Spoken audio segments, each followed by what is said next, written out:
Ladies and gentlemen, Mr. Joe Biden.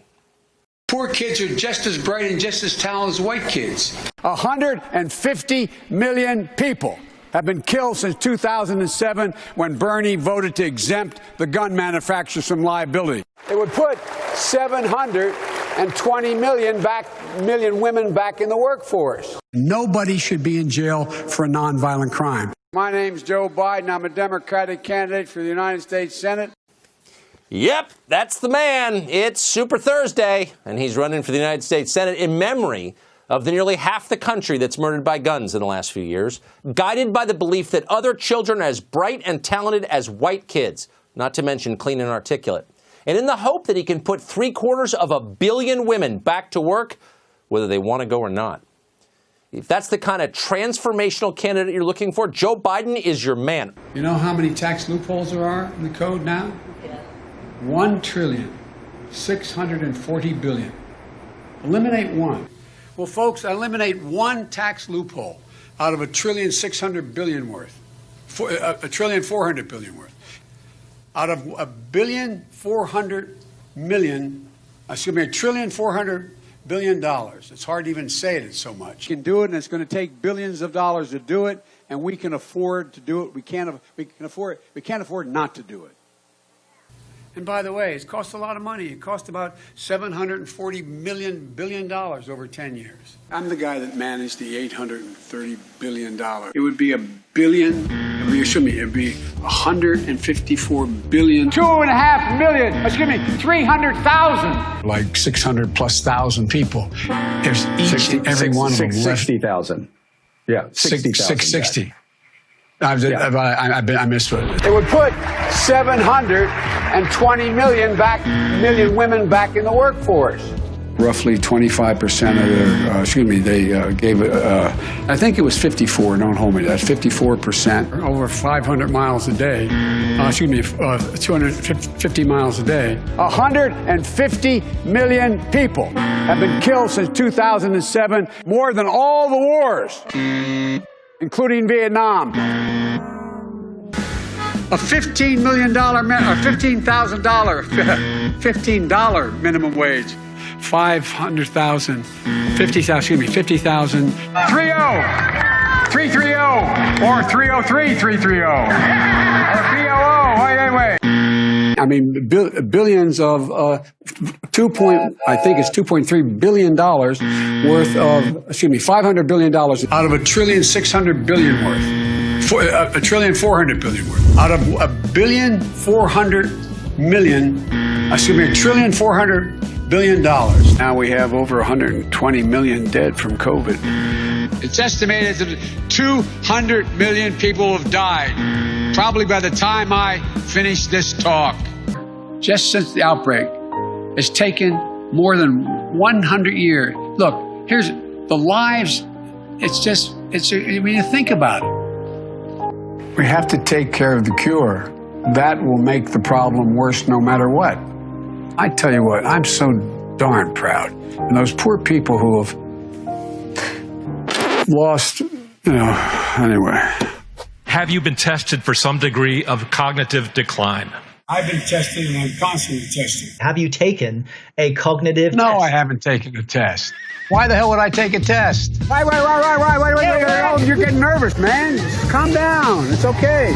Anyway, I am very willing to let the American public judge my physical and mental as well as my mental fitness. Well, Democratic presidential candidate Joe Biden is getting attention for using a teleprompter before answering a voter's question. There's 60 million Americans saying that they would vote for a union today. And I would like to know, what will your administration do to help give them that chance? Thank you. Let's move it up here. There used to be a basic bargain in this country. Workers shared in the wealth their work helped create. You're used to seeing your political leaders be able to do the Q&A off the cuff. Look, one of the things that that I think is really important is that we somehow put that back on. There's somehow that we're in a situation where we work together. In addition to that, we have to make sure that we are in a position that we are. Well, let me go to the second thing. I promise you, if I'm elected president, you're going to see the single most important thing that changes in America is we're going to cure cancer.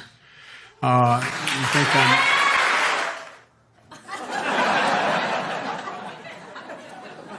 That's right. Biden promised to cure cancer. We'll have a mechanism to control drug prices. You know, it's not. We're no longer using chemical-based things. All this thing we're dealing with, cancers and other issues relating to the immune system, are bio-oriented. All these breakthroughs we have with the whole,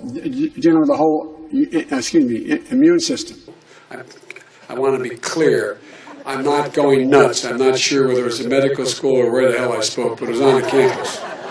My name's Joe Biden. I'm a Democratic candidate for the United States Senate. So vote! Vote! Visit iwill.com/Ohio. God bless you. Can somebody tell Joe, by the way, it's not a real website, and Joe, you're running for president, not senator, and by the way, that senator, the Mormon guy, is Mitt Romney. I got in trouble when we were running against the senator who was a Mormon, the governor, okay? International leaders spoke about it. You had people like you had people like the former chairman and leader of the party in Germany. He's saying that it was my boss, it was his fault. Yep, that's the man. And here comes the train that he tried to make sure didn't continue to run. No, that's the commuter. All right. No, that's what. But folks, look. Some trains are rolling. Some trains are rolling. What kind of country are we going to be? 4 more years of Georgia. He's going to find ourselves in a position where, if Trump gets elected, we're going to be in a different world.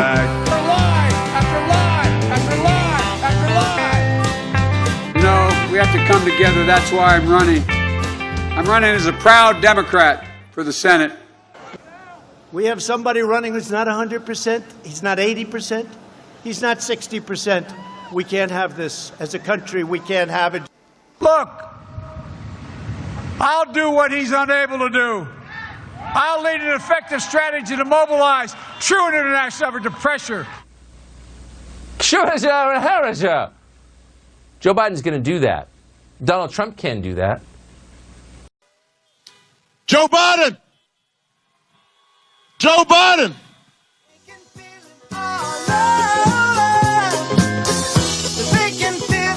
Joe Biden!